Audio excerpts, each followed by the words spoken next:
just as I'm about to start recording, it goes beep, beep, beep. Just doing a little dance. Welcome to day 8. It's lovely to not see you because I haven't had any interaction yet. So I'm really just putting my soul on the line, but you know.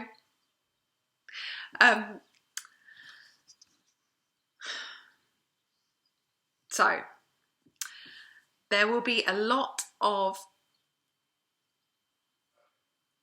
focus around whose fault this all was, and breathe.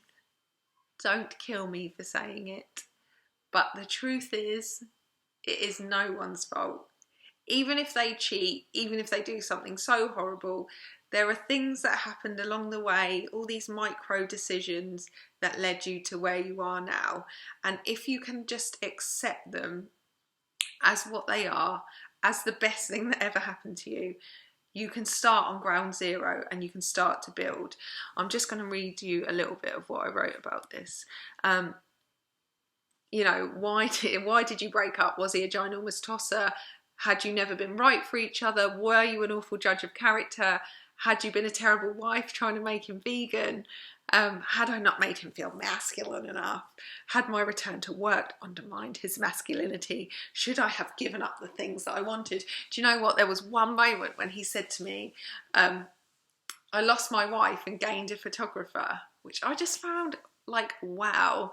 Like, I literally was a stay-at-home mum for 5 years, and we both started on the same foot. We both worked together.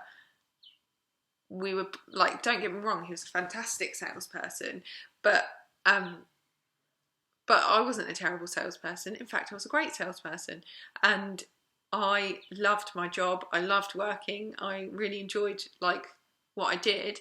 I had children. It was just what we agreed, that I would be a stay-at-home mum.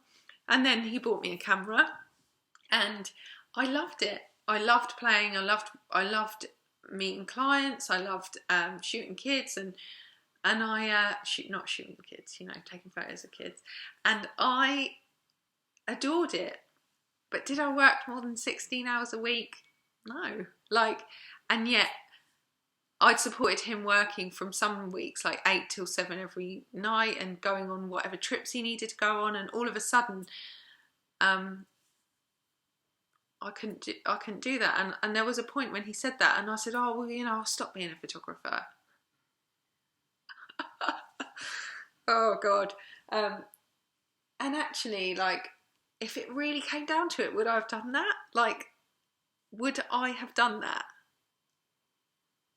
I really hope that there is no, like, there are no worlds. What's it called when there's like all these worlds on top of, like, with all these eventual, I hope that there's no version of me out there living there not being a photographer just because of a man. But anyway, what I'm trying to get to is, this was not your fault, okay? It was not your fault, and in fact it wasn't his fault either. It happened over time. Lots of micro decisions, like I said, have led you to the point in your lives where you are now, and the truth is, he definitely could have been better, or she, but so could you, and so could you, of defining your boundaries, of saying no, of not listening to your heart. So rather than trying to focus on this, whose fault, it's much better to focus on, where am I going? Who am I? What do I want from my life? Yeah? And blame is one of those things where it allows us to feel either victimised or guilty, and by searching for the blame, we're catastrophising his behaviours, but we're also condemning our own. He may have, I'm just reading my thing, he may have done lots of things that were not okay. And it is okay to be angry. I'm not saying don't be angry at those things. I'm just saying they are what they are, and it has happened, and it's essentially a million things have led you to where you are at this point in your life. But if you tell yourself that this is exactly where you're supposed to be, and that this is the best thing that's ever happened to you, and that you are lucky, and you can't see the luck now, but the luck is coming, then your subconscious will execute it. Right, let me just check what I wrote here. This is really important, actually. If you're feeling hard done by because he cheated and he has become the enemy, please know that I am not suggesting this was your fault, okay? So I'm not saying that this was your fault as well because he cheated. I don't mean that. I mean, like, this has nothing to do with any of the following: your weight, the way you look, if you made him nutritional meals, if you hated ironing, that you didn't deep throat, that you wanted too much sex, that you never wanted sex, that you went back to work, that you didn't want kids. None of that is your fault, okay? You don't need to question yourself on any of those things. And often we really get caught up in this concept of, oh my God, but she's like really hot, or oh my God, but she's not even hot. Like, we're somehow immune to being treated or not treated fairly if we are attractive or less attractive or more attractive or whatever that means. Essentially, the only thing that's different is that people have boundaries and healthy boundaries, and that we have standards. And at some point, me included, I let my standards for myself slip, and I know that I did, and I know that I got eroded with what I accepted and what I didn't accept. And I think that that's really important when you're rebuilding yourself, is who am I, what will I accept and what won't I accept. And I think that it's really painful when you really like I don't want anyone to feel like this was their fault, and that is not what I'm saying. But what I'm saying is, a million micro decisions led you to where you are now. And if we can let go of that fault, blame, victim, need, that kind of thing, then we can start to move forward of like, okay, things happen and life does happen, and people make bad mistakes and people make good mistakes, and people, bad decisions and good decisions. But I'm okay with that. But it is nothing to do with what you look like. It is nothing to do with your weight. It is nothing to do with what she looks like. I like to describe men as onions. I'm allowed to do that. It's like they're all shiny on the outside, and then, you know, like when you cut an onion and there's like that rotten brown bit in the middle.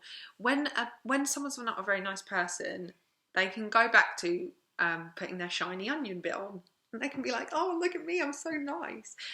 But the truth is, over time, the layers come off, and in the middle you have the core. And if the core is a rotten core, he's going to show that rotten core to someone else. And if it's not, he could heal his core, and hopefully he will be a nicer person. But he also might not heal his core, and eventually he'll take off enough layers and she'll see that core, or he will take off a few layers, get uncomfortable, and move to the next person. So yes, anyway, I digress, but all I'm saying is this was not your fault, and it's not his fault in terms of what actually went wrong. But I just want you to know that that's not what I'm saying, if that didn't come across properly. But today we're going to, what should today's task be? I'm jumping around a little bit. Let me have a look. Let me see if I get any spontaneous ideas. Oh